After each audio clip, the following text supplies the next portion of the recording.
No, you can cure it. Autoimmune diseases? It'll come to you. Okay. Source. Oh boy. We used to call this nosocomial infection. Hospital, you come into the hospital, you got a procedure, and you leave with a gift. That keeps on giving. Okay. Hospital-acquired infections are in the hospital. You come in for one thing, you get another thing. It's just not a nice thing. Now, there also are community-acquired infections, and I'm going to talk about this. And the one that is a really good example is methicillin-resistant Staph aureus. Right? There is a kind that you get from you as healthcare workers to transmit it to another patient, and then in the community you can get it. And I'm going to talk about the differentiation in that. So a primary infection, you come in, you've got pneumonia. Bad pneumonia, we're giving you IV antibiotics. Then you get Clostridium difficile, another gift, secondary infection. This is happening all the time. I'll talk about C. diff. So what are your primary defenses against infections? Hand washing, hand washing, hand washing, and hand washing is the #1 best defense. Those of you that protect yourself with gloves all the time. You naughty kids. You gotta wash your hands. Vaccination, healthy immune system, exercise, good nutrition. Good nutrition, exercise, vaccination, rest, stress reduction. Listen, I've got to find a way. I do it every morning. Seriously, I do a little meditation for 10 minutes and I work out for 30 or 40 on a good day. In my home, so no one watches me. Got a bike, got a treadmill. Okay? Work out my J's too. So there you have it. Okay.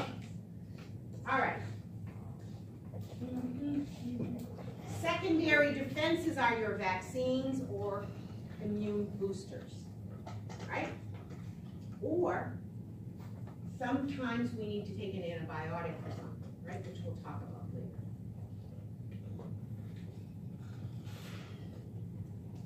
Okay, healthcare associated, listen, why do we care about these? What's the beef with healthcare associated infections? Why do we care? Preventable. Could be preventable. The problem is they're harder and harder to treat. There are fewer and fewer antibiotics that can treat certain things. Some health-associated infections, right, like MRSA, VRE, CRE, don't even respond to vancomycin. What does it leave us? Very little to treat. Okay, and what if the patient's allergic to the 2 drugs that you have left? SOL, dead in a doornail. That's another term you'll hear me say. All right? That's our problem. So, anytime you got a patient laying in bed, think of him as, or she or he as a captive audience. Then you as a nurse, we poke in lines. So then we alter the skin. We put in a catheter. #1 cause of hospital-acquired infection is a urinary catheter. #1. All right, so we poke them in, we put an NG tube, we do this, we do that. They have surgery, they got wounds. Hey, they're saying, come pathogens, come on in. Right? That's the big thing. Ventilator-associated pneumonia. They trace that to artificial nails. The nurses in the units. Caca nails. Okay?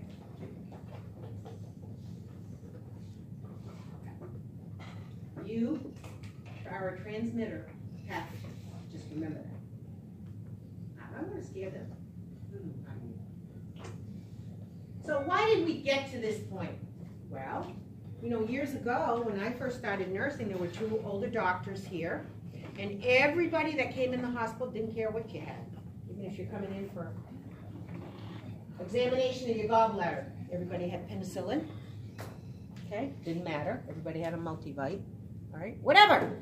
So overuse or inappropriate use of antibiotics. Remember, the only thing that you use antibiotics for is bacteria, not a virus. You know, people say, hey, I've had this virus for 7 days, I need an antibiotic. No, you don't. No, you don't.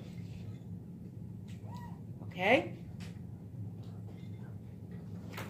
We put all these antibiotics in the cattle, right? In the poultry, in the pork. We eat it. So now we don't respond as well. You understand? It's like taking something for a long time, it just doesn't work anymore.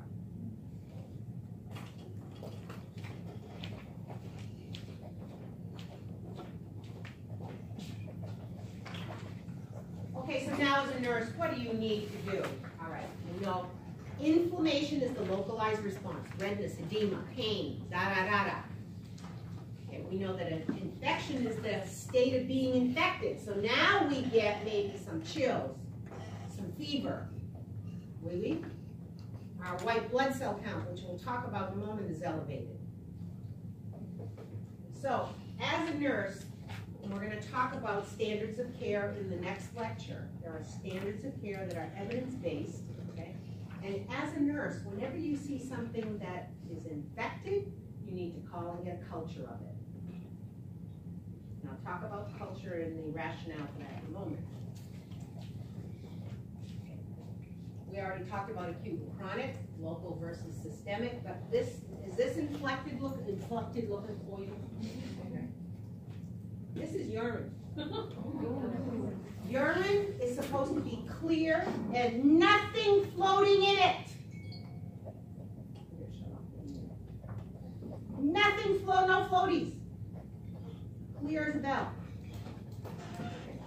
This is sputum supposed to be clear or whitish, not brown, not green, not yellow. And this is an infected incision. Can you see this? Bad. Almost looking like we're going to have some cellulitis coming up, which you'll have Leah talk to you about next week. So what do I do when I see this? Culture. Thank you. And do not, when you get prescriptions, do not start the antibiotics before you get a culture. You understand that? Always the rest of your life. You've got a list of prescriptions and they say, what do you do first? Get the culture. Then start the broad spectrum. And the culture will, you may have to change the antibiotic after a while, after you get the cultures back. The culture will indicate the specific bug to be treated. Does that make sense?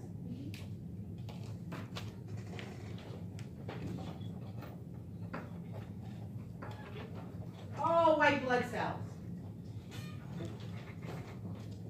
Your white blood cells from bad infections, viruses, right?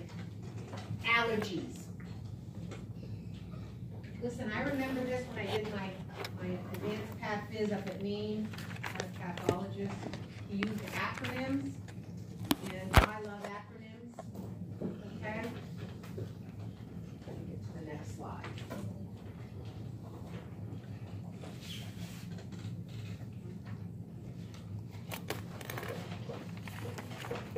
Nebs and LNMs.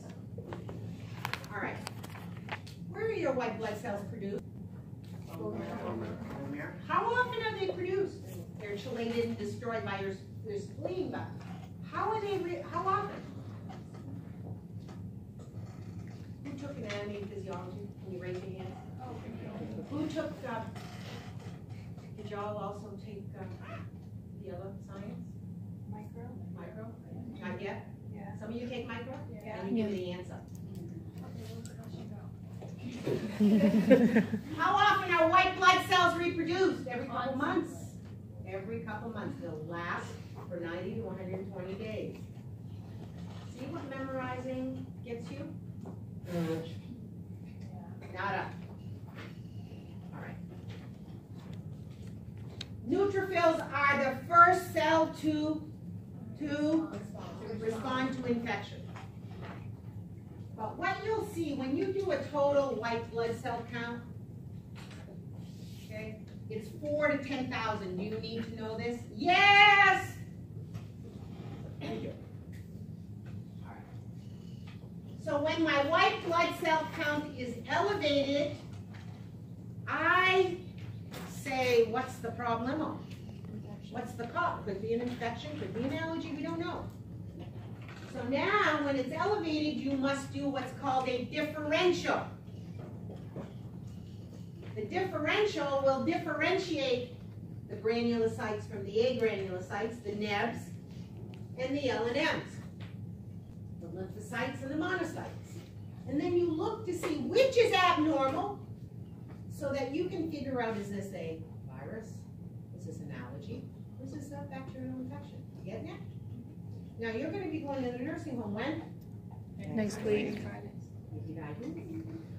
Look at your residents' lab findings and start to look at the white count. And there's one. And electrolytes, which we'll talk about soon. But anyway, back to it. So your neutrophil is your first to fight a bacterial infection. The problem with the neutrophils is they aren't very everlasting.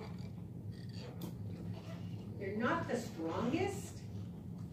So the doctor, you'll see, sometimes when the neutrophils poop out, they'll start producing these immature baby neutrophils called stabs or bands. These are baby neutrophils. The problem with the babies is they're not mature. So when the neutrophil count starts to rise and you have an increase in stabs or bands, it means that the infection is rising and the neutrophils can no longer help you out. So what will take over are your large Pac-Men called your monocytes and macrophages. They're going to start to elevate and go in and try to combat the illness. We? All right. What's your eosinophils for? Allergies.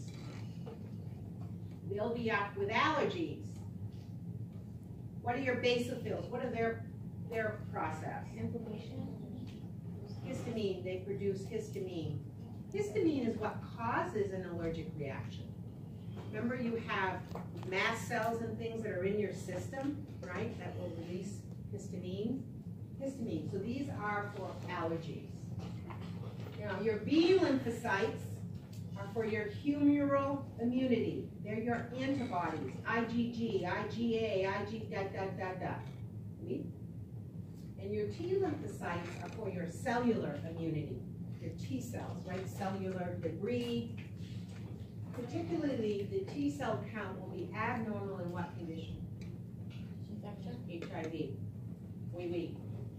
And again, remember, your monocytes will clean it up. They're your Pac-Men that will go in and take over, but still, they may not be able to combat it. So when you get a white blood cell count of 20,000, right, or 25, that's a major infection. Probably a sepsis, and you're on all kinds of antibiotics. We're sprinkling a little holy water on it. Okay. Common diagnostic tests. We just talked about the white blood cell count and differential, did we not? Culture and sensitivity. So I come in, I got an infection, right? And you can see the urine is infected. You're going to send the culture and start them on a broad spectrum antibiotic. Then they're going to culture that urine to see what specific bacteria is growing so that they can give you the best antibiotic to treat it. Does that make sense? So as a nurse, you'll see them switch the antibiotic after the culture comes back. It takes a couple days for the culture to grow, right? On the egg, on the, what is that called? Petri dish, whatever that is. There you go. All right. C-reactive protein is an inflammatory protein. It indicates inflammation in your body. So not only is it useful for the infection process, but also for things like arthritis, inflammatory diseases, right? Rheumatoid, whatever. We?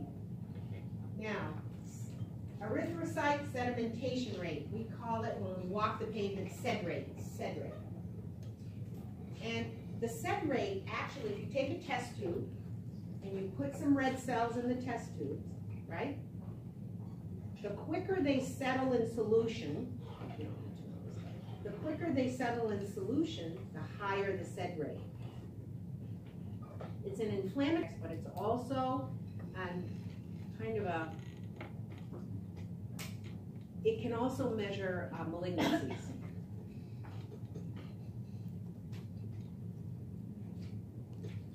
We can also do some antibody testing, specific viral testings like the ELISA for the Ebola.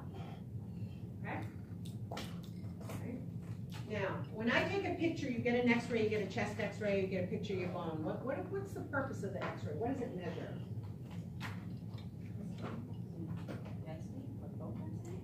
It's just a gross measure of bones and organ structure, but doesn't give us any specifics. So, for example, you can do an x-ray of the pelvis, and it may look like there may be something on one of your ovaries or whatever, but you're not sure whether it's a cyst, tumor, or whatever until you do more refined, understand? Refined testing.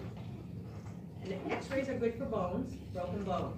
But then they're not good at looking at the disc level in the spine or the brain. Okay? MRI, who's had one? Okay. So, what it is it's using these magnetic, right, this magnetic field. And what does an MRI measure? Why do you have one? Very specific pathology. You can actually look at all of the vertebral columns, the structures of the brain. It's looking inside of things, where you can't do that with an x-ray. What's a CAT scan? Cross-sectional, looking at the density of things. And what does a PET scan do? These are like your veins of the eye, right? It's a radioactive tracer. Yeah. So it's typically used, the radioactive tracer, if I give it to you in your arm, is going to light up areas of hyperactivity in your body. If you ever have somebody that has a family member that has cancer somewhere, primary site, lung, bladder, wherever, you should encourage them to get a PET scan, because the PET scan will measure if it's metastasized or traveled somewhere else. Give them a radioactive tracer, and it will light up areas of activity that are potential areas of metastasis or spread. Does that make sense?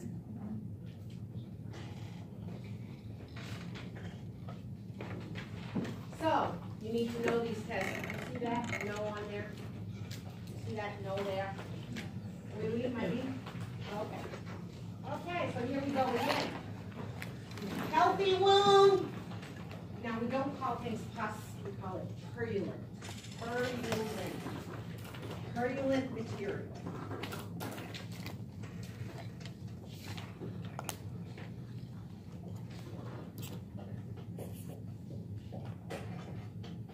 Redness.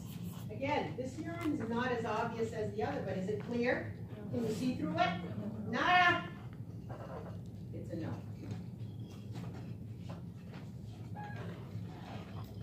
We'll do the slide and we'll take a little break. Okay, what's your normal body flora? Your good bacteria. Good bacteria in all of the areas in your body. It needs to stay in those specific areas, otherwise you get an infection. How do vaccines work? Gives you a dead version. A deadened virus, a deadened whatever, and you're going to form an immunologic memory, the antigen-antibody complex. So that if you are confronted with it, okay, you will not get a disorder. Now, they screwed up last year with the vaccine. It was a trivalent. It was influenza A and B. Influenza is not the normal flu, kids. You can still get a flu vaccine and get the flu. That's what you're not clear about in your head. But influenza can cause death. So they are protecting you against the deadly viruses, influenza. But last year they screwed up. They had a 30% effectiveness. My sister-in-law died in her 50s. Respiratory it was deadly. It was bad. Hopefully they fix her. Right? so it had the Asian flu in it, or some sort of Asian flu protection of some sort, all right? So, if you want to know more about the recommended vaccines, this site does work. I usually check all my websites. I had a big pub there. I really faux pas, but it's okay. So remember, there are vaccines that will last you for long periods of time, and there are vaccines that are seasonal, like your flu shot. Short periods of protection only. Okay. Now, what's been happening is, remember, if you cut yourself, have a dirty wound, you need to have a tetanus, right? Every 10 years. But have they changed that? Every 5 now. Every 5. I Yeah, thought they only because had. I just had one. So every 5 now, for gosh sake. I think that may be only an adult, because my son just had to have one and they said every 7 for kids. Yeah, there's a chart I have next. It's kind of confusing. Yeah. Do you need to know it? No, it's just a guy. All right. Adults over 60, the pneumococcal vaccine, and now for the elder adult, their vaccine, right? Even their influenza vaccine is stronger than the one that we get because they're more susceptible. And the herpes zoster. Herpes zoster. Shingles. If you've had chickenpox and your immunosystem is compromised, you can get shingles, and I'll talk about it in a minute. If you are going to work in an emergency room as a paramedic, as a flight nurse, whatever it is you're going to be doing, you should have the hepatitis B vaccine. That is bloodborne. Hopefully you won't have sex with the patients, but it's happened. So you want to do this series of 3 hepatitis vaccines. The problem is, in some of the population, you are immune, but I've had them and I'm not. Some people it works, some people it doesn't. Yeah. What happens if you're not immune for that? Because I had to I'm go not back immune, through and I had to so get my just have shots to be over. careful. I'm not immune either, Kayla. Join the party. It's fun. Some of us were not. And I had 2 series. It just doesn't work in my immune system. We're all unique little beings. Okay? Diphtheria, tetanus, pertussis lately we had some cases here in the state of Maine. Okay? It can kill a baby because they literally cough to death. It's a whooping cough. So, food hygiene. Listen, seriously, you get all these vegetables or whatever from Nicaragua and Mexico. You wash those babies. The minute you get them out of your bed, you wash those things before you put them in your fridge. Okay? You wash your tomatoes, you wash your cubes, whatever. You wash your celery. There are those sprays that you can spray on it. Man, that stuff tastes good. Hand hygiene. We're going to talk about infection control and standard precautions. But again, very important for patients to wash their hands before and after they go to the bathroom, before and after they eat, as you should. I can get into a whole thing about food, but I'm not going to. This is the chart that I was telling you about. Okay? You need to know it now. You will need to know the childhood immunizations when you do pee. But this is a guide for you. Because remember, there are vaccines like HPV, right? The human papillomavirus warts. Okay, those are forever. It can cause cancer. In men, in women in particular. I don't know about men. Does anybody know about it? No, they can get it too. So let's go take a break and then get back in.